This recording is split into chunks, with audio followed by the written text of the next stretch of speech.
He's wisely going hard into wood.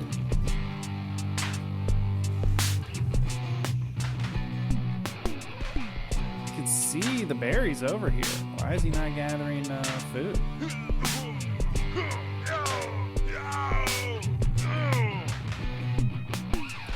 I just walked them past the Ottoman base. Maybe we should attack. Hey, welcome back, everyone. Glad you're tuned in. We've got more 3v3 action here. The game's been generous, giving me a lot of 3v3s. And this time we are on Dry Arabia. And look at this unique spawn I got. My town center is right next to these trees. We're up against a Mongol opponent. They can place their town center at the beginning of the game. So it's no surprise their town center is next to a wood line. But mine just happened to spawn this way.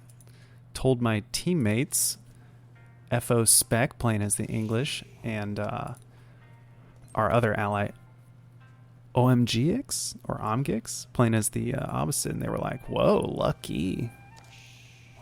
Nice spawn. So that means I get to save a little bit of wood.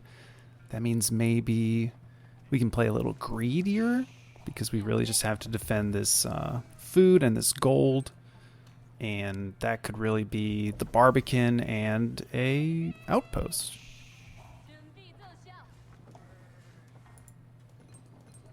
Looks like we're gathering up sheep, aging up. And what are we looking for in age 2 from our opponents? Well, we're up against a Mongolian player by the name of Shadow Dragon. We're up against a French player by the name of Twitchy. And hidden back in here is an opposing Chinese player by the name of Tenryu.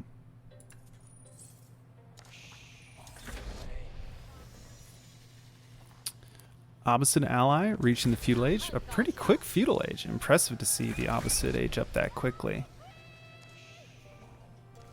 And now we're just waiting on the French and English. Waiting on the English. Yep, we've got that. Now it's just the French.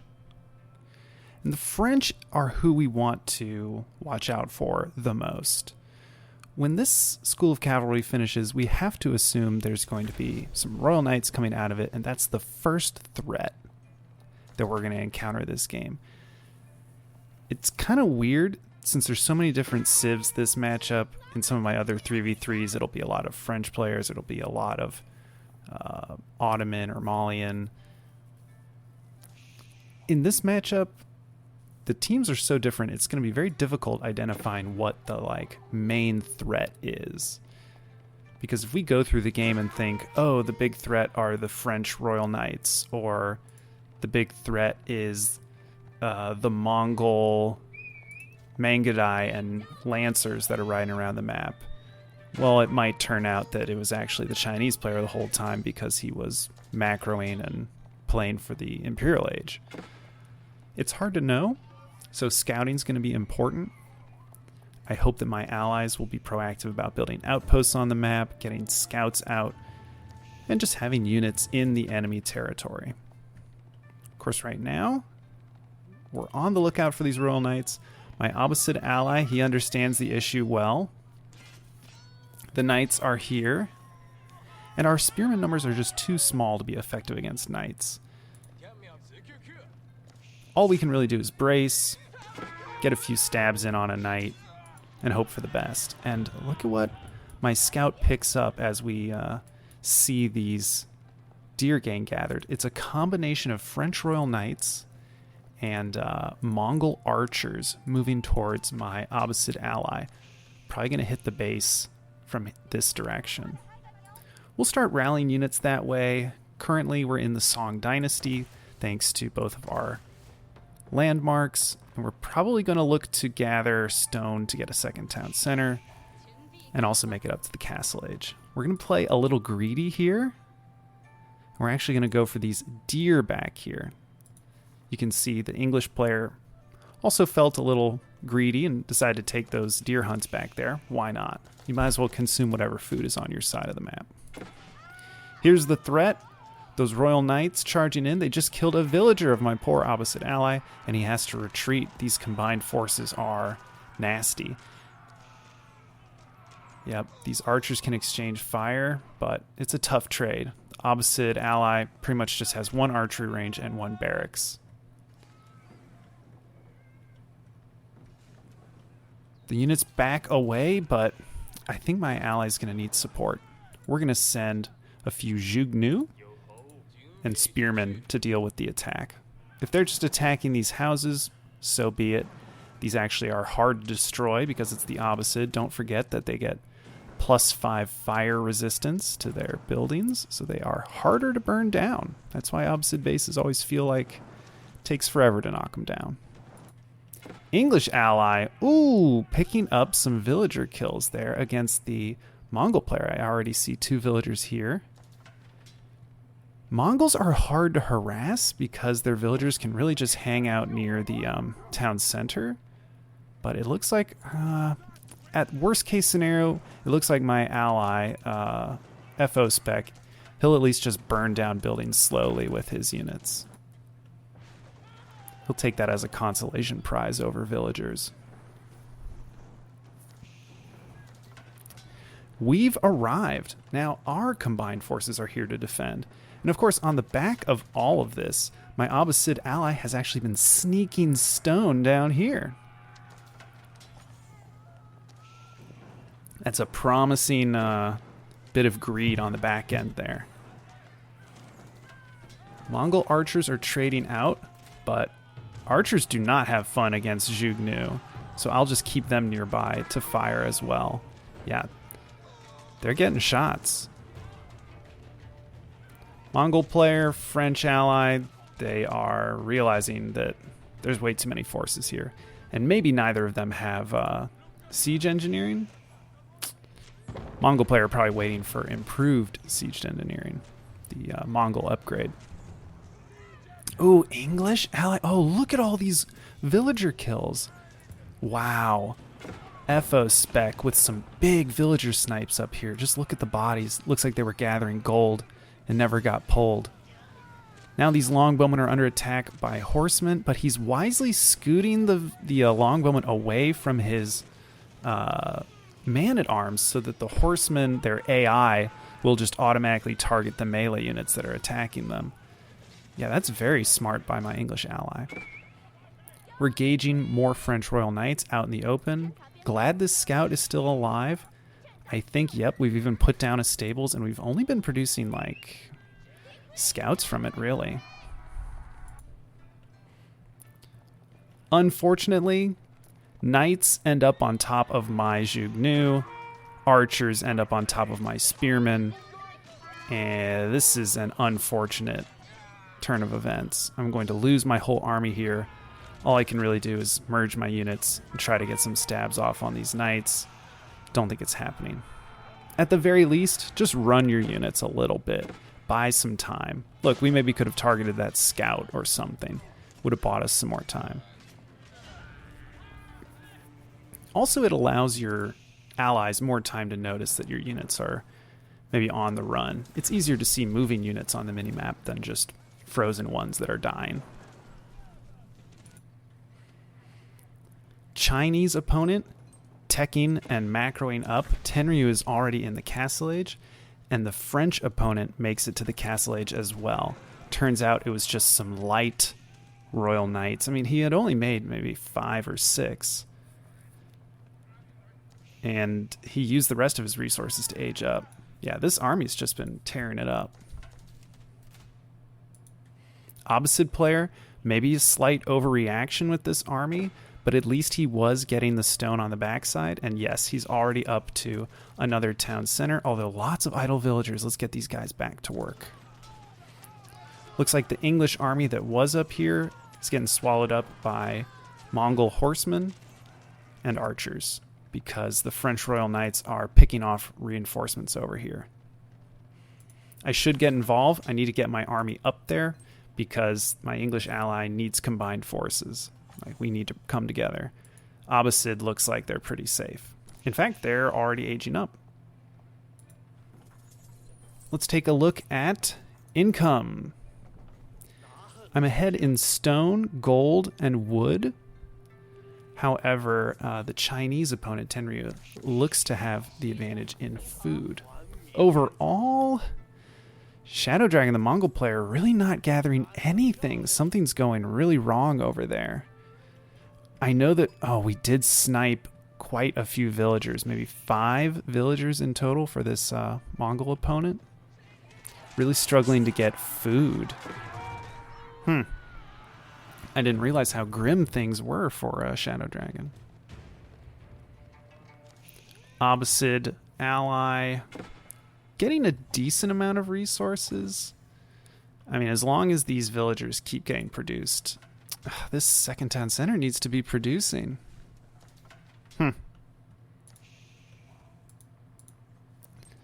Keep queuing up those villagers. Losing my small army here to the slightly larger army of the Mongol opponent. We maybe trade for a few units, but not much. We're too focused on getting up to the Castle Age. We also got down both of our blacksmiths because we suddenly found ourselves with a huge gold bonus, likely because of these mills being affected by the Imperial Academy. Both of these lumber camps being affected by the Imperial Academy. This one. These spare Imperial officials are just gathering up all of the latent gold that's been piling up. Yeah. Center of the map, French knights are mowing down scouts. Unfortunate OMGX or OMGX really diligent about making scouts or keeping his scouts alive, since I don't even see stables down here.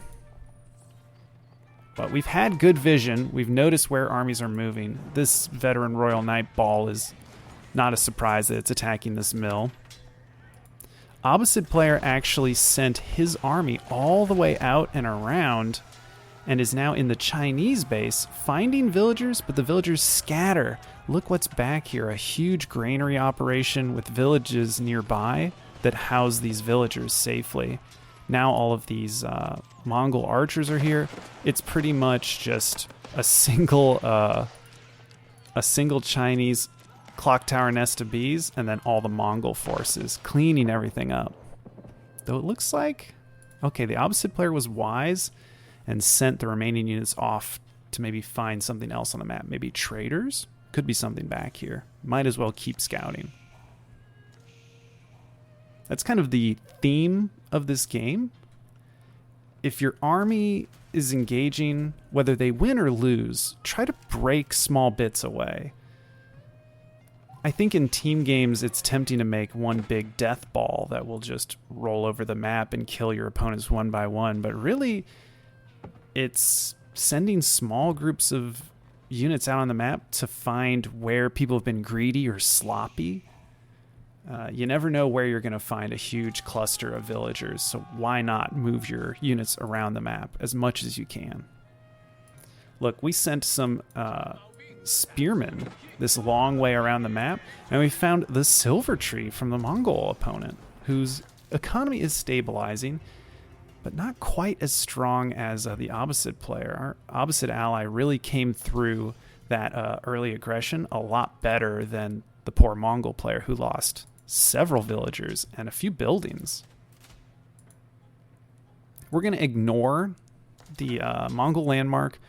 Those spearmen would have taken forever to try and burn it down, and then it would probably cart itself away. So let's instead look for villagers out on the map. Putting down some walls over on the English side. Same with the opposite. It looks like people are starting to think maybe we should wall up. It's a hard map to wall up, but it's worth a try. Spearmen find archers. Not what we wanted to find. And all of a sudden, Twitchy reaches the Imperial Age. Just as a quick stock take, the Mongols are still in the Feudal Age. Really suffered some economic losses early, and they've paid the price.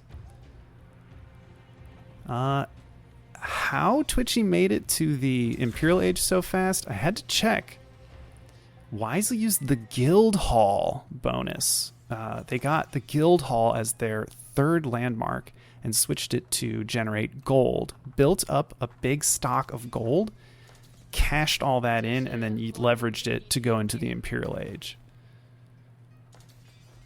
Why he went to the Imperial Age, we'll have to see. It's hard to know what tech a French opponent is going for with a fast Imperial Age. But then we kind of stumble on it. He went up with the Red Palace, and this might have been the reason for the fast Imperial Age. The Red Palace is just an incredibly damaging keep. It will secure this area, though I'm not sure what here it's really meant to secure. It does secure this stone, and it does make this stealth forest very annoying, but I feel like he maybe should have put it here next to the large gold deposit, or over here to secure the sacred site and this relic. I'm just not really clear on why it's here other than just to be like a body blocker. But we can easily go around it to the north or the south. I think my opposite ally understands that as well. Back here, another random group of units that I sent out on the map. They are encountering French archers, and my palace guard, which has 5 combined ranged armor, is getting tickled by these arrows. And so these units just went out. Look at that. Over here, we cannot come forward because of the Red Palace, but our French opponent came forward and bit off way more than he could chew. We stabbed down maybe 1 or 2 knights, and then he had to retreat. The trebuchet is doing good work, and these French villagers are building production centers. But fortunately, we've got our spring Alden placement on this outpost, and it's picking off villagers one by one. Yep, there's another pick off. And these are clock tower siege units, so they do have a little bit more HP. Could be important on these spring Alds in case we run into things. Basically a rival siege army. The opposite player's building up a big infantry army. No upgrades on these units yet, but they are scary because they have that built-in siege engineering. And look at this. The Chinese opponent makes it to the Imperial Age with the Great Wall Gatehouse, kind of situated near the Red Palace to make a big safe zone here in the center of the map. However, some of my units, again, I'm taking small groups, sending them out, are finding villager kills. Back here, we even found some traders, and it looks like we even found the Khan, of all people. We'll stab him down. Mongol opponent really suffering. These villagers just keep ending up in the line of fire. Though the person with the real economic woes is Twitchy, the French player, who quickly got this Red Palace here, built all these structures around it, and now seems to just be gathering no resources. I don't know where all of his villagers are. Maybe he stopped producing? It's hard to say. But yeah, we're firmly into the late game as everyone is at least in the Castle Age, and 2 of our opponents are in the Imperial Age. Opposite ally is coming forward. He knows that he doesn't have to deal with these buildings, and they're probably better suited for me because I've got my trebuchets already out, and I've even got a forward siege workshop. Definitely a good idea to put down a forward siege workshop if you see one of these defensive landmarks. And 2 of them, definitely. Now you can just get trebs right to the front of the field, and when you go to the Imperial Age, then you can get an immediate cannon rather than having to wheel it all the way out. Opposite ally finds out that a lot of the south has been walled off by the French player. However, he finds it half constructed and is now moving in. This is a lot of infantry. A lot. Up north, the English are also moving in with infantry, and they've managed to destroy the silver tree. I left it for dead earlier. And now that the Red Palace is down, we can advance. Additionally, our English ally makes it to the Imperial Age. Nothing quite like a English ally making it to the Imperial Age. Hopefully we'll see that enclosures research finished. And look at this. It's a small army from the French opponent. Really not seeing much of a threat here, especially because I'm just going to leave these buildings here. Who cares if the French player has a few archery ranges over there? I'd much rather just rush his base and target down villagers, or just idle his economy for the next however many minutes. I mean, just look at this combined army. Cavalry are not going to do a thing here because it's mostly spearmen. Our opponents need siege units like Nesta Bees or Mangonels to take out the ranged units, to work on all this clumped infantry, and a ton of, man-at-arms or palace guards. Wow, these are elite palace guards from the Chinese player with all upgrades. They are 3-3. I noticed that while, we're burning down a lot of these buildings, I'm actually going to, again, sneak units away, and we end up breaking away from some Chinese units which were chasing us. So if this all goes downhill, although, man, there's so many villager kills going on over here. The opposite player is really just destroying this French player. Love seeing it.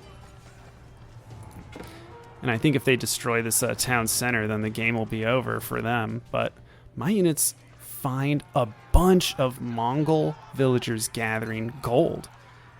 We'll just start attacking, and I pretty much forget about these units, along with these two spearmen who I had patrolling way back there. Mongol player can't respond to my units here because he's in the middle of a battle with my English ally. It looks like a few upgrades for the Mongol opponent, no upgrades for my English ally, and ow, that mangonel hurts. I don't think the English ally is going to come through okay. Of course, maybe the Mongol win this battle. They're losing villagers back home as we continue to play the siege game in the center, even knocking down the Great Wall Gatehouse. And look at this. The Mongol player... This is incredible. We're just spreading all over the base. The villagers have nowhere to run to when the Mongol player tries to garrison them, so they run to very remote locations that have Mongol outposts. Like, there's one over here that they all run into. My units just abandon them because they can't keep up and are now in the Chinese player's base. So the Mongol villagers ran for safety into the Chinese allies' base, and now both of them are losing villagers. English, I mean, this is just military fighting military, but over here it's just the most random units getting kills. While maybe it looks like the actions up here, my units are just tearing apart the opponents. Their economies are getting crushed. The French player is basically eliminated. No economy going on whatsoever. Mongol player's economy is in shambles because I made them all retreat. And now the Chinese player's economy is really suffering. He can probably make these villagers back pretty quickly, all things considered, but I think it's just going to turn into an economy game.